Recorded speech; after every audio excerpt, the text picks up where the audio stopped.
तुलसीदास जी, आपने रामचरितमानस तो लिखी, परंतु प्रभु राम की भक्ति में इतना आगे बढ़ गए कि सीधा सीधा उत्तरकांड की रचना भी कर दी।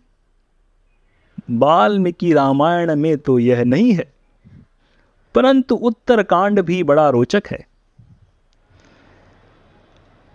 राम कथा यूं तो प्रभु राम के अयोध्या वापस आने पर संपूर्ण मान ली गई, परंतु इसके पश्चात कुछ घटनाओं का वर्णन मिलता है जिसके अनुसार प्रभु राम माता सीता का त्याग करने के लिए विवश हुए। विवशता के फलस्वरूप उन्होंने भ्राता लक्ष्मण को आदेश दिया कि मैया सीता को वनवास भेज दें। कैसी दुख की घड़ी पड़ी माता सीता पर।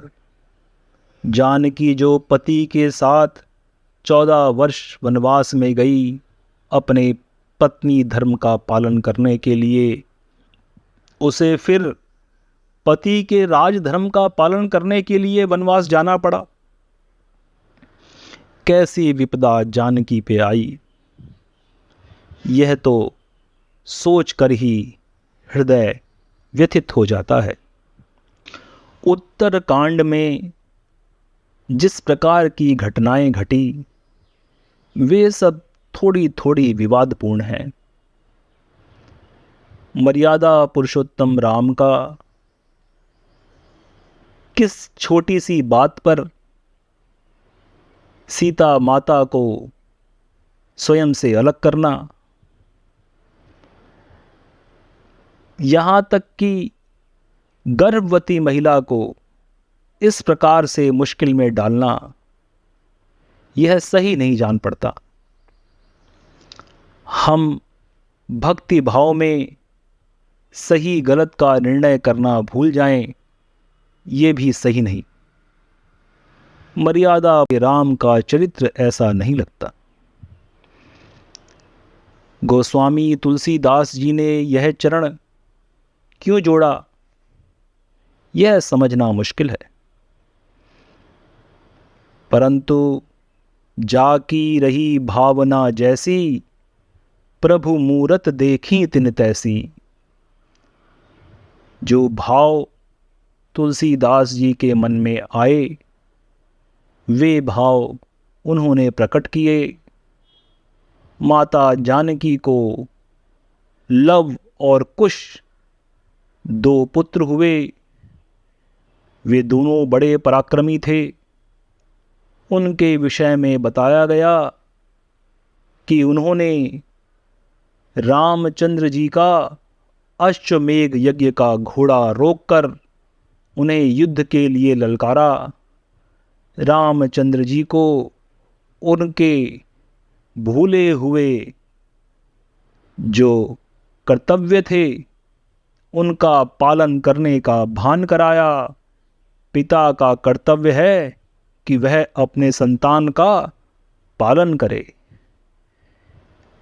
लगता तो यूं है कि कथा सुनाते सुनाते प्रभु राम के चरित्र से गोस्वामी तुलसीदास जी न्याय न कर सके। हम स्वयं यह मानते हैं कि उत्तरकांड जो मूल रामायण का हिस्सा नहीं है और देखने सुनने में भी थोड़ा अलग जान पड़ता है, मर्यादा पुरुषोत्तम राम के व्यवहार से यह मेल नहीं खाता। परंतु फिर भी राम की उपस्थिति स्वयं ही कल्याणकारी है।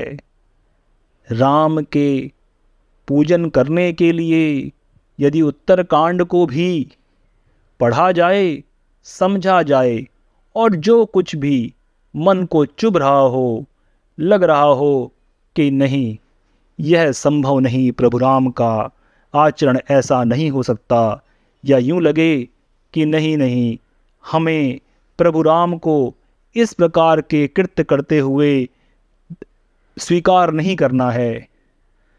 उसे ये समझें कि सामान्य मनुष्य इस प्रकार के कृत्य करे तो उसे कैसे बचना चाहिए। किसी के भी झूठे लांछन से अपने प्रियजनों को दुख नहीं देना चाहिए। जनता का देखभाल करना राजा का कर्तव्य है, परंतु यदि जनता धूर्तता करे, झूठी बातें करे, तो उसे दंड देना भी राजा का ही कर्तव्य है। हमारी जितनी भी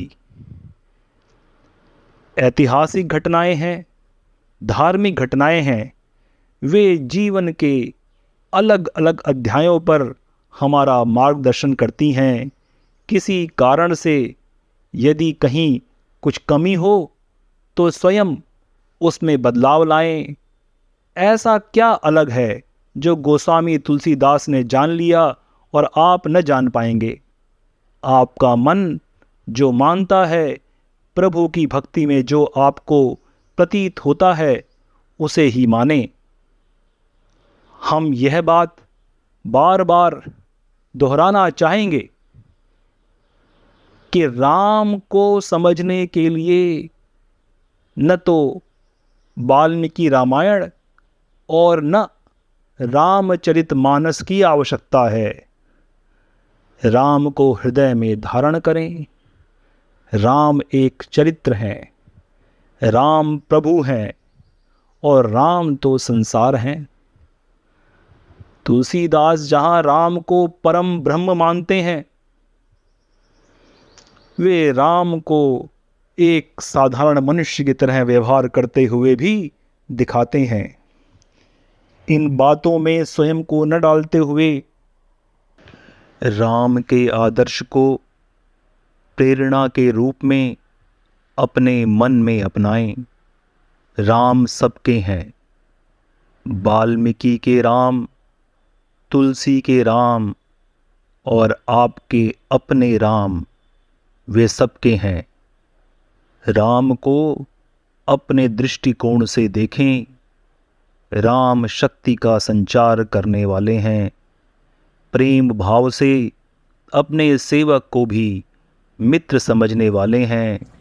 ऐसे राम का आराधन जीवन में न केवल आपको मजबूत बनाएगा, बल्कि सही गलत के निर्णय लेने में भी हमेशा उचित राह देगा।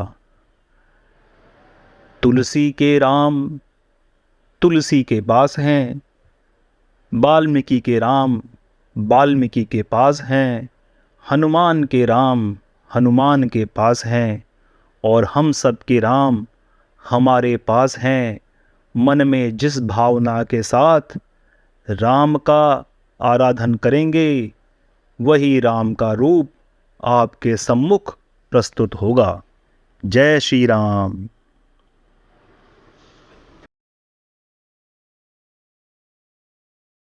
चारों वेदों, 10 उपनिषदों के ज्ञाता, महान ब्रह्मनिष्ठ तथा स्वयं ब्रह्मवेद के रचनाकार राकेश प्रसाद पुरोहित जी द्वारा वाचन किया गया यह वृतांत केवल सत्य के विभिन्न रूपों का दर्शन है। सत्य सर्वत्र है। जिज्ञासा से सत्य प्राप्त होता है। दर्शक अपने दर्शन से सत्य को जांचे।